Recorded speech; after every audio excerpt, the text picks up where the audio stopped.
Hello guys, எல்லாரும் எப்படி இருக்கீங்க? இன்னைக்கு நான் உங்களுக்காக ஒரு வித்தியாசமான கிரைம் த்ரில்லர் படத்தை தான் கொண்டு வந்திருக்கேன். இந்த படத்தோட ஒன்லைன் என்னன்னு பார்த்தீங்கன்னா, ஒரு கம்பெனியில் மேனேஜர் மர்மமான முறையில் இறந்து போறாரு. அவருடைய இறப்புக்கு காரணம் அதே கம்பெனியை சேர்ந்த ஒரு 4 பேர். இந்த 4 பேருக்கும் ஏதோ ஒரு வகையில் அந்த மேனேஜரோட கொலையில் இன்வால்வ் ஆயிருக்காங்க. இப்படிப்பட்ட இந்த கதையில் எப்பவும் ஒரு போலீஸ் ஆஃபீஸர் உள்ள வருவார். கொலை பண்ணது யாருன்னு இன்வெஸ்டிகேஷன் ஆரம்பிப்பாங்க. நம்மளாம் ஒருத்தனை குற்றவாளி நினைச்சிட்டு இருக்கும்போது தான் கிளைமேக்ஸில் ஒரு பயங்கரமான ட்விஸ்ட் கொடுக்குற விதமா யாருமே எதிர்பார்க்காத மாதிரி வேற ஒருத்தன் அங்கே கொலை பண்ணியிருப்பான். இப்படிதான் நம்ம காலங்காலமா கிரைம் த்ரில்லர் படத்தை பார்த்துருப்போம். ஆனா இந்த படத்துல வித்தியாசமா என்ன பண்ணிருக்காங்கன்னா, அந்த மேனேஜரோட கொலை சம்பவத்துல கிட்டத்தட்ட 4 பேர் இன்வால்வ் ஆயிருக்காங்க. அந்த 4 பேர் யார் யாரு, எப்படிலாம் அவங்க இந்த கொலைக்கும் அவங்களுக்கும் சம்மந்தப்படுறாங்க, இப்படி இது எல்லாத்தையுமே டீட்டெயிலிங்கா நம்ம கண்ணு முன்னாடி காமிச்சிட்டு கடைசியா இந்த 4 பேர்ல யார் கொலையாளின்றத நாம தான் டிசைட் பண்ணுன்ற மாதிரி நம்ம கையில கொலைகாரனை கண்டுபிடிக்கிற பொறுப்பை கொடுத்துட்றாங்க. அதாவது இந்த படத்தை பார்க்குற எல்லா ஆடியன்ஸும் ஒரு டிடெக்டிவா போலீஸா மாறி அந்த 4 பிரைம் சஸ்பெக்ட்ஸ்ல யார் கொலையாளியா இருப்பான்ட்டு நாம தான் கண்டுபிடிக்க போறோம். சரி வாங்க, இப்போ நம்ம இந்த படத்தோடைய முழு கதைக்குள்ள போறதுக்கு முன்னாடி நம்ம சேனலுக்கு நீங்க புதுசா வந்திருந்தீங்கன்னா மறக்காம நம்ம மினி தியேட்டர் சேனலை சப்ஸ்கிரைப் பண்ணிக்கோங்க. அண்ட் உங்களுக்கு இந்த வீடியோ பிடிச்சிருந்துச்சுன்னா அந்த லைக் கமெண்ட் ஷேர் லைக் பண்ணும்போது கமெண்ட் செக்ஷன்ல ஹைப்ன்ற ஒரு ஆப்ஷன் வரும். அந்த ஹைப்பிங் கிளிக் பண்ணிட்டீங்கன்னா நம்ம சேனலில் போடக்கூடிய வீடியோக்கள் வெகுஜன மக்களுக்கு போய் சேரும். ஸோ மறக்காம ஹைப்பிங் கிளிக் பண்ணிக்கோங்க. சரி வாங்க, இப்போ நம்ம இந்த படத்துடைய முழு கதைக்குள்ள போவோம். படத்தோட ஓப்பனிங் சீன்லயே ஒரு கம்பெனியை காட்டுறாங்க. அந்த கம்பெனியோட மைய பகுதியில ஒரு பெரிய மிஷின் பக்கத்துல ஒருத்தர் மயங்கி விழுந்து கிடக்கிறாரு. உடனே அங்க இருக்கக்கூடிய ஒரு ஸ்டாஃப் ஓடி போயிட்டு, ஐயோ நம்ம மேனேஜர் கீழே விழுந்து கிடக்கிறாரு அப்படின்ற மாதிரி போயிட்டு பாக்குறாங்க. அப்படி செக் பண்ணி பார்க்கும்போது தான் அவர் அங்க மர்மமான முறையில் இறந்து கிடக்கிறாரு. இப்போ அந்த கம்பெனியை சேர்ந்தவங்களை பொறுத்த வரைக்கும் அந்த கம்பெனிக்கு நடுவில் இருக்கக்கூடிய ஒரு பெரிய மிஷினில் ஷாக் அடிக்கிற ப்ராப்ளம் இருந்திருக்கு. ஒருவேளை இவர் அந்த ஷாக் அடிக்கிற மிஷினில் கை வச்சு தான் ஷாக் அடிச்சு போய் சேர்ந்துட்டாரு அப்படின்ற மாதிரி நினச்சிக்கிறாங்க. ஆனால் அந்த மேனேஜர் ஷாக் அடிச்சு ஒன்றும் சாகலை. அவருடைய மரணத்துக்கு பின்னாடி ஒரு 4 பிரைம் சஸ்பெக்ட்ஸ் இருக்காங்க. அந்த சஸ்பெக்ட்ஸ் யாருன்றத ஒவ்வொன்றா பார்ப்போம். இப்போ சஸ்பெக்ட் நம்பர் 1 திலீபன். இந்த கேரக்டரில் நம்ம கலையரசன் தான் நடிச்சிருக்காரு.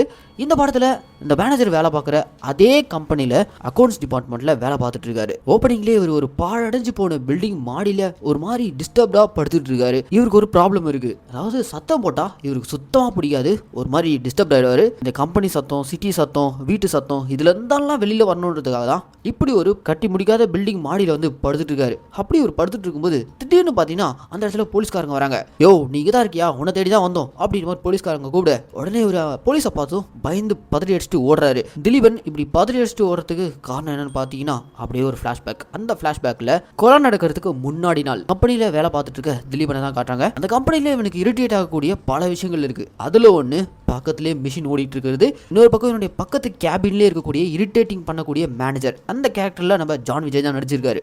ஃபுல் வால்யூம்ல ஃபோன்ஸ் கூட போடாம அவருடைய மொபைல்ல இரிட்டேட் பண்ற வகையில பாட்டு கேட்டுட்டு இருக்காரு. சத்தம்னாலே நம்ம திலீபனுக்கு சுத்தமா ஆகாது. ஆனா இந்த ஆள் பாத்தீங்கன்னா பாட்டு கேட்டு வெறுப்பேத்திக்கிட்டு இருக்கான். டென்ஷன் ஆன திலீபன் நேரா போயிட்டு மேனேஜர் கூட பார்க்காம, பாருங்க ஹெட்ஃபோன் யூஸ் பண்ணுங்க, நல்லா வேலை செய்ய முடியல அப்படின்ற மாதிரிலாம் சொல்ல கடுப்பான அந்த ஜான் விஜய், டேய் இந்த கம்பெனில நான் மேனேஜர், நீ எனக்கு கீழே வேலை பார்க்குறவன், நான் என்ன பண்ணணும் என்ன பண்ணக்கூடாதெல்லாம் நீ சொல்லக்கூடாது, போய் அந்த ஃபைல்லாம் பாரு அப்படின்ற மாதிரி திலீபனை மொக்க பண்ணி அமைச்சரான். மேனேஜர் ஜான் விஜய் பண்ற விஷயங்கள் எல்லாமே இவனை போட்டு பயங்கரமா ஒரு பக்கம் இரிட்டேட் பண்ணிட்டு இருக்கு. அந்த இரிட்டேஷன்லேயே வேலை முடிச்சுட்டு ரிட்டர்ன் வீட்டுக்கு வந்தா வீட்டுல இவனுக்கு ஒரு மனைவி குழந்தை. ராத்திரி ஆனா குழந்தை அழுதுகிட்டே இருக்கு. இவனால தூங்கவே முடியல. இதுக்கு முன்னாடி ஒரு பெரிய பணக்கார வீட்டு பையனா இருந்திருப்பான். சொகுசு வாழ்க்கையை வாழ்ந்துட்டு வந்திருப்பான். ஆனா லவ் பண்ணி வீட்டு விட்டு ஓடி வந்து இப்படி ஒரு கஷ்டமான சூழ்நிலையில அவன் மாட்டினதுக்கு அப்புறம் இவனால அந்த சத்தம், இந்த மிடில் கிளாஸ் லைஃப் இது எதையுமே அவனால சகிச்சுட்டு போக முடியல. ஒரு மாதிரி அந்த சவுண்ட் எல்லாமே அவனை போட்டு பயங்கரமா இரிட்டேட் பண்ணிட்டு இருக்கு. இப்படி சவுண்டுனாலே அலர்ஜியா இருக்கக்கூடிய திலீபனுக்கு ஒரு பக்கம் கம்பெனிலையும் இரிட்டேட் பண்ணக்கூடிய மேனேஜர். அந்த வேலையை விட்டுடலான்னு பார்த்தா வேற வழியில குடும்பத்தை ஓட்டணும், அந்த வேலைக்கு போய் தான் ஆகணும். ஸோ அதனால வேண்டாம் விருப்பாதான் திலீபன் அடுத்த நாள் வேலைக்கு போறான். அதாவது ஜான் விஜய் கொல்லப்பட்ட அந்த டே அன்னைக்கு காலையிலே திலீபன் ஒரு மாதிரி தலைவலியெல்லாம் உட்காந்துட்டு இருக்கான். சரி ஓகே, ஆஃப் டேல நம்ம லீவ் போட்டு போயிடலாம் அப்படின்ற மாதிரி அந்த கம்பெனியோட எம்டி, அவருடைய பேர் பிரகாஷ், அவர்கிட்ட போயிட்டு இந்த மாதிரி எனக்கு ஒரு மாதிரி தலைவலிக்குது, நான் ஒரு ஆஃப் டே லீவ் எடுத்துக்கிறேன் சார் அப்படின்ற மாதிரிலாம் கேட்க, அதுக்கு எம்டி பிரகாஷ் சரி ஓகேப்பா நீ கிளம்பு அப்படின்ற மாதிரி லீவ் கொடுத்து அனுப்பிடுறாரு. திலீபனும் ஆஃப் டே லீவ் போட்டுட்டு ஆஃபீஸை விட்டு போகலான்னு பார்க்குறான். ஆனால் அதுக்குள்ள இந்த மேனேஜர் கண்ணில் மாட்டிக்கிறான்.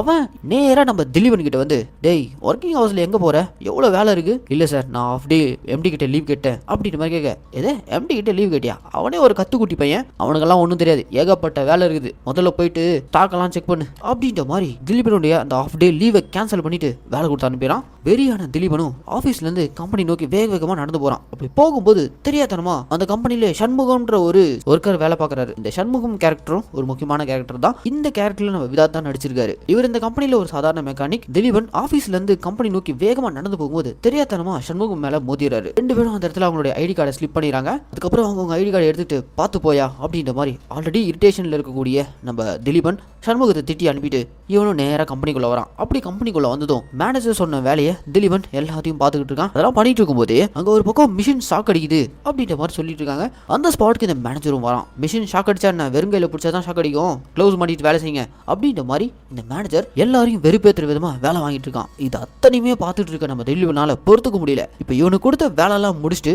கம்பெனி விட்டு கிளம்பலாம் சொல்லிட்டு நேரா இந்த மேனேஜர் ஜான் விஜய் கிட்ட வந்து, சார் நீங்க கொடுத்த வேலைலாம் முடிச்சிட்டேன், நான் கிளம்புறேன் அப்படின்னு மாதிரி சொல்ல, யோ நான் ஏன் சும்மா வீட்டுக்கு போறேன்னு சொல்லிட்டு இருக்கேன், எல்லாரும் கிளம்பிட்டாங்க, நான் மட்டும் தனியா இந்த கம்பெனியில் எப்படி டிஸ்பாச் வேலைலாம் பார்க்கறது, நீ கூடவே இரு, வீட்டுக்கு போய் நான் கிளிக்கு போறியா, அதான் கல்யாணம் ஆகி குழந்தெல்லாம் பிறந்துச்சுல, கம்பெனி ஒர்க் தான் ஃபர்ஸ்ட், மொத்ததெல்லாம் அப்புறம் அப்படின்ற மாதிரி திலீபனை உச்சகட்டமா இவன் இரிட்டேட் பண்ண அந்த கோவத்துல திலீபன் அவனை போட்டு ஒரு அடி அடிச்சிடறான். இவன் அடிச்ச அடியில அவன் மயங்கி விழுந்துறான். அப்படி அவன் மயங்கி விழுந்ததும் எந்திரிக்கவே இல்லை. இதை பார்த்து திலீபன் பயந்து போய் அங்கிருந்து வேகமா ஓடி வந்துறான். ஒருவேளை ஜான் விஜயோட இறப்புக்கு திலீபன் அடிச்சதுனால கூட காரணமா இருக்கலாம். இப்படி திலீபனுடைய ஸ்டோரி இங்க முடிக்கிறாங்க. இப்ப இதே மேனேஜருடைய கொலை கேஸ்ல சஸ்பெக்ட் நம்பர் 2ல யார் இருக்கான்னு பாத்தீங்கன்னா ஹரிணின்ற ஒரு லேடி. இந்த லேடி யாருன்னா இந்த படத்தோடைய ஹீரோனோட பொண்ணு. ஹீரோயின் தேஜுவும் அவங்க அம்மா ஹரிணியும் சொந்த ஊரான சுவாமிமலை விட்டு சென்னைக்கு வந்து இப்பதான் செட்டில் ஆயிருக்காங்க. இவங்களுக்கு ஹஸ்பண்ட் இல்ல, இறந்துட்டாங்க. குடும்பத்தை ஓட்டணும்னா நான் ஏதாவது வேலைக்கு போய் ஆகணும்னு சொல்லிட்டு ஹீரோயின் ஒரு கம்பெனிக்கு இன்டர்வியூ அட்டன் பண்றதுக்காக போயிருக்காங்க. இவங்க போயிருக்க அந்த கம்பெனி வேற எந்த கம்பெனி இல்லைங்க, நம்ம திலீபன் அந்த மேனேஜர் இவங்கெல்லாம் வேலை பார்க்குறாங்கல்ல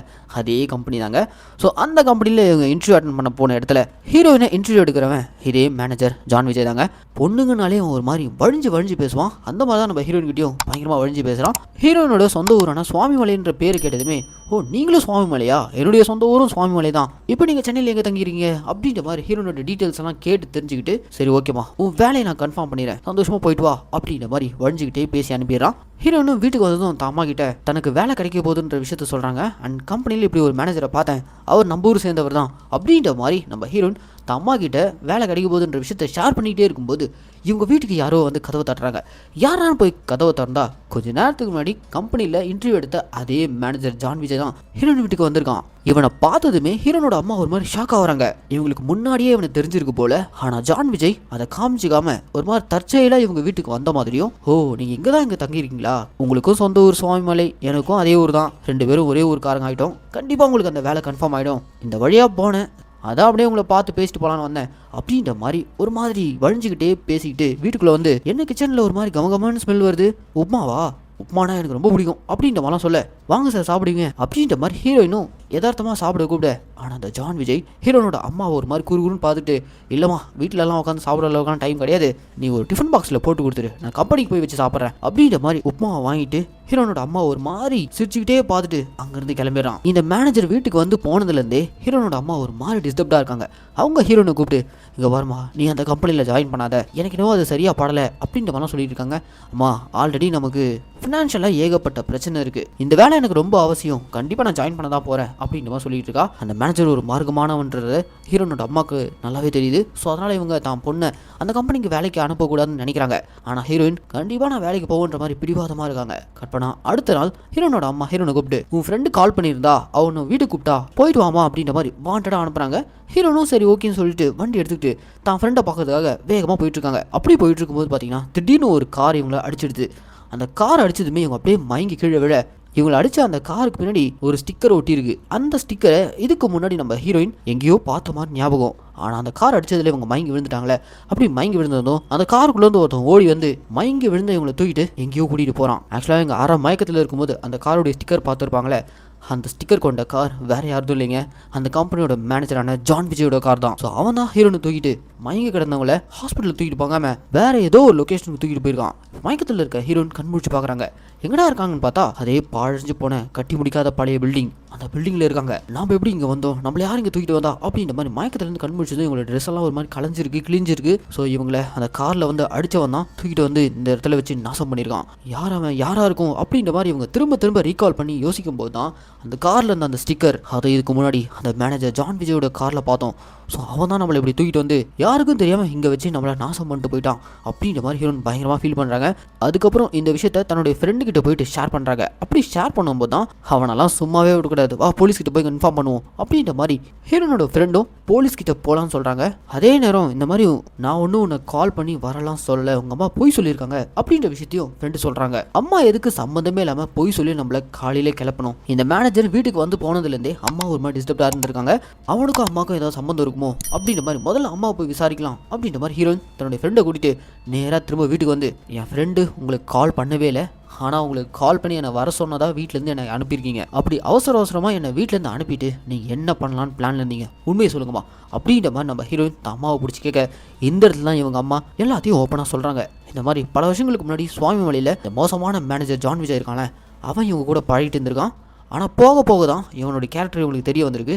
அதுக்கப்புறம் இவனுடைய ரிலேஷன்ஷிப்பை முடிச்சுட்டு இருந்திருக்காங்க. பல வருஷம் கழிச்சு இப்போ திரும்பவும் சென்னையில் இவனை பார்த்ததுக்கப்புறம் இவங்க பயந்துருக்காங்க. ஏன்னா அந்த பழைய ரிலேஷன்ஷிப்பை திரும்பவும் புதுப்பிக்கிற விதமா இவன் ஹீரோயின் இல்லாத சமயமாக பார்த்து வீட்டுக்கு வந்து கொஞ்சமாக இவங்கள டார்ச்சர் பண்ணிட்டு இருந்திருக்கான். இதுக்கு மேலேயும் நம்ம உயிரோட விட்டா நமக்கும் நம்ம பொண்ணுக்கும் பிரச்சனையாகும்னு சொல்லிட்டு லாஸ்ட்டாக இவன் வீட்டுக்கு வந்தப்போ அவனுக்கு பிடிச்ச உப்புமாவை சமைச்சு அதில் பாய்சனை கலந்து கொடுத்து அனுப்பியிருக்காங்க.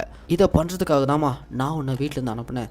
ஏன்னா நாளை பின்ன போலீஸ் கேஸ்னு ஆனாலும் நான் மட்டும் தான் மாட்டுவேன், நீ மாட்ட மாட்டேன் அப்படின்ற மாதிரிலாம் சொல்கிறாங்க. சரி, இப்போ அந்த மேனேஜரோட நிலைமை என்ன ஆச்சுன்னு பார்த்தா இங்கே தான் கதையில் ட்விஸ்ட். அந்த ஆள் கம்பெனி கொண்டு போன அந்த உப்புமாவை சாப்பிட்டானா சாப்பிடலையான்னு சொல்லிட்டு கிளியராக காட்டல. ஆனால் அதுக்குள்ள ஷாக் அடிக்கிற மிஷின் பக்கத்தில் மர்மமான முறையில் செத்து போயிட்டான். அவனுடைய சாவுக்கு காரணம் ஆரம்பத்தில் பார்த்த திலீபன். அவன் இரிட்டேட் ஆகி அடிச்சு கூட கொண்டு இருக்கலாம். இல்லை அவன் அடிச்சதுக்கு அப்புறம் மயக்கத்துல இருந்து இவன் எழுந்திருக்கும் போது தெரியாம அந்த மிஷின் மேல கைப்பட்டு ஷாக் அடிச்சு கூட செத்துருக்கலாம். இப்படி ஓப்பனிங்ல பார்த்த திலீபன் அண்ட் ஹரிணி இந்த ரெண்டு கேரக்டர்ஸும் ஏதோ ஒரு வகையில அந்த மேனேஜர் ஜானுடைய கொலை கேஸ்ல இன்வால்வ் ஆயிருக்காங்க. மிச்சம் இருக்க அந்த 2 சஸ்பெக்ட்ஸ் யாருன்றத இன்டர்வலுக்கு அப்புறம் பார்த்துட்டு கடைசியா அந்த 4 சஸ்பெக்ட்ஸ்ல யார் அவனை கொண்டு இருக்கலான்றத நாம கண்டுபிடிப்போம்.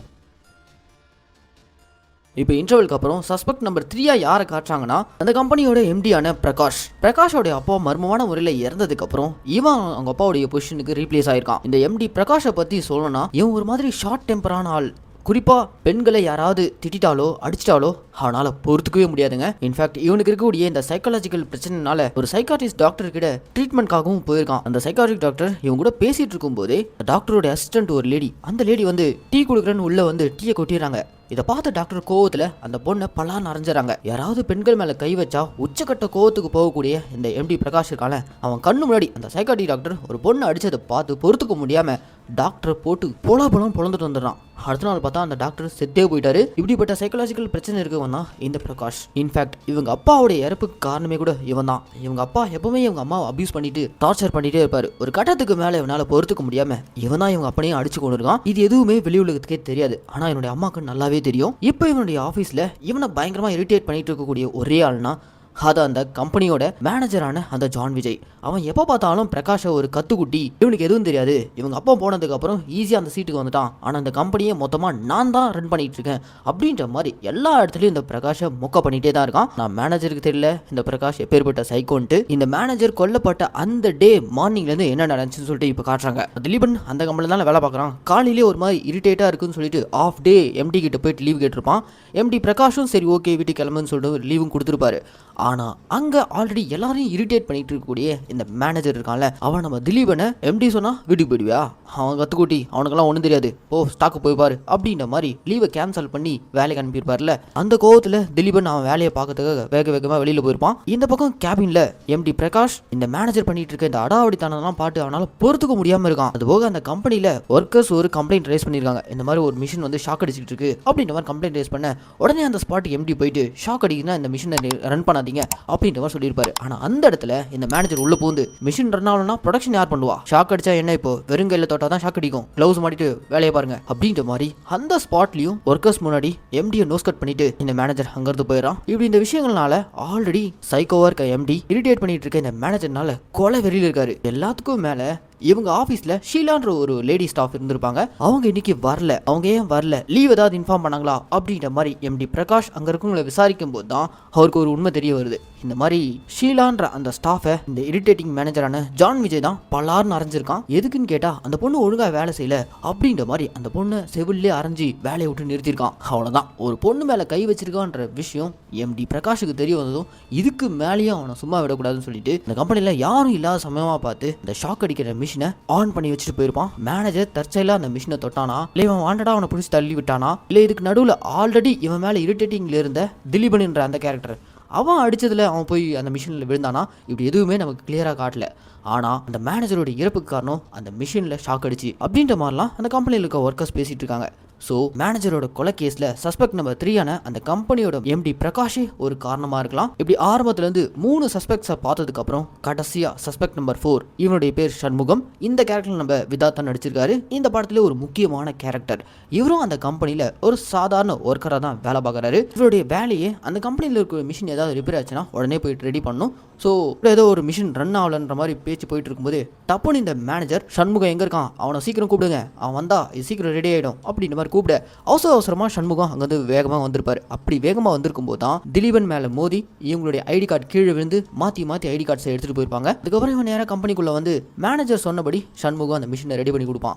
அப்படி அவன் ரெடி பண்ணி கொடுத்துட்டு இருக்கும்போது இவன் பின்னாடி ஒரு கேரக்டர் பேசிக்கிட்டே இருக்கும். ஆனால் அந்த கேரக்டர் யார் கண்ணுக்கும் தெரியாது. எஸ், அந்த கேரக்டர் அது இந்த சண்முகத்தோடைய மனசாட்சி. ஏன்னா சண்முகம் பேசவே மாட்டான். அவனுடைய மனசாட்சி கூட தான் அவனுக்கு ஏகப்பட்ட போராட்டம். சண்முகத்தோடைய ரொட்டீனே என்னன்னு பார்த்தீங்கன்னா கம்பெனியில் வேலை பார்க்கறது, அதுக்கப்புறம் நேராக வீட்டுக்கு வந்ததும் நைட்டில் பலான படம் பார்க்கறது. இவனுக்குன்னு சொந்தம் பந்தோன்னு யாரும் கிடையாது. தனிமேல் தான் வாழ்ந்துட்டு இருக்கான். எப்படியாச்சும் ஒரு நல்ல பொண்ணா பார்த்து கல்யாணம் பண்ணணும்னு சொல்லிட்டு பார்த்துக்கிட்டு இருக்கான். ஆனால் இவன் குடியிருக்கிற இடத்துல பக்கத்து வீட்டில் ஒரு மேரிட் உமன் இருக்காங்க. அவங்களுடைய ஹஸ்பண்ட் வெளிநாட்டில் இருக்கான். ரொம்ப நாளாக ஏங்கி போயிருக்கான். அந்த மனைவி எப்படியாச்சும் சண்முகத்து கூட ஒன்னா இருக்கணும்னு ட்ரை பண்ணுறாங்க. சண்முகத்தோடைய மனசாட்சி இருக்கான்ல, அவன் வந்து டேய் நல்ல வாய்ப்பு, ஏன்டா நழுவிடுற, போடா போய் முடிச்சிரு அப்படின்ற மாதிரி அவனுடைய மனசாட்சியை சொல்லிக்கிட்டே இருக்கு. ஆனால் சண்முகம் கண்ட்ரோல் பண்ணிட்டு வந்துடுறான். இப்படியே எவ்வளோ நாள் தான் சாமியார் மாதிரி சுத்த போற, வர வாய்ப்பையும் விட்டுற அப்படின்ற மாதிரி அவனோட மனசாட்சி கூட இருந்தே அவனை போட்டு கலாய்ச்சிக்கிட்டே இருக்கு.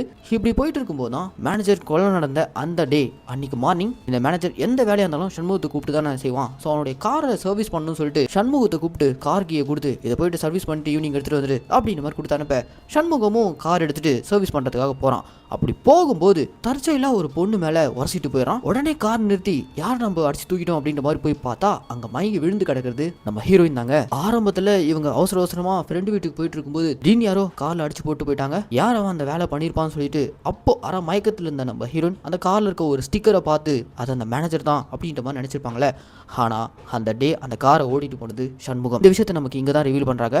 இப்போ சண்முகம்குள்ளே இருக்கக்கூடிய அந்த மனசாட்சி என்ன சொல்லுதுன்னா, டேய் பார்க்க பொண்ணு வேற அழகா இருக்கா, மயக்கத்தில் வேலை இருக்கா, இதை விட்டா உனக்கு சான்ஸே கிடைக்காது, தூக்கிட்டு போய் சாப்பிட்ரு அப்படின்ற மாதிரி அந்த மனசாட்சி இவனை தூண்டிக்கிட்டே இருக்க உடனே என்ன பண்ணுறான், அந்த பொண்ணை தூக்கிட்டு நேராக யாருமே இல்லாத கட்டி முடிக்காத அந்த பழைய பில்டிங் கொண்டு வந்திருக்கான். அப்படி அந்த பில்டிங் கொண்டு வந்ததும் மயக்கத்தில் இருக்க நம்ம ஹீரோயினை பார்க்குறான். அப்போ அவனுக்குள்ளே இருக்கக்கூடிய அந்த மனசாட்சின்ற அந்த கேரக்டர் இருக்குல்ல, அது வெளியே வந்து 2ஆக ஸ்பிளிட் ஆகுது. ஒன்று ஒயிட்டு, இன்னொன்று பிளாக்கு. ஒயிட் என்ன சொல்லுதுன்னா, வேணா சண்முகம் இதை பண்ணாத, அந்த பொண்ணு மயக்கத்தில் வேற இருக்கா, எந்த ஒரு பொண்ணாக இருந்தாலும் அவங்க கன்சர்ன் இல்லாமல் அவங்கள தொடக்கூடாது அப்படின்ற மாதிரி ஒயிட் சொல்லிட்டு இருக்கு. ஆனால் பக்கத்துலேயே பிளாக் வந்து, டேய் இந்த வாய்ப்பை விட்டா உனக்கு கிடைக்கவே கிடைக்காது, இதெல்லாம் லைஃப்பில் அனுபவிக்காம என்னடா பண்ண போற அப்படின்ற மாதிரி கொஞ்சம் கொஞ்சமாக அவன் மைண்டை மேனிப்புலேட் பண்ணுது.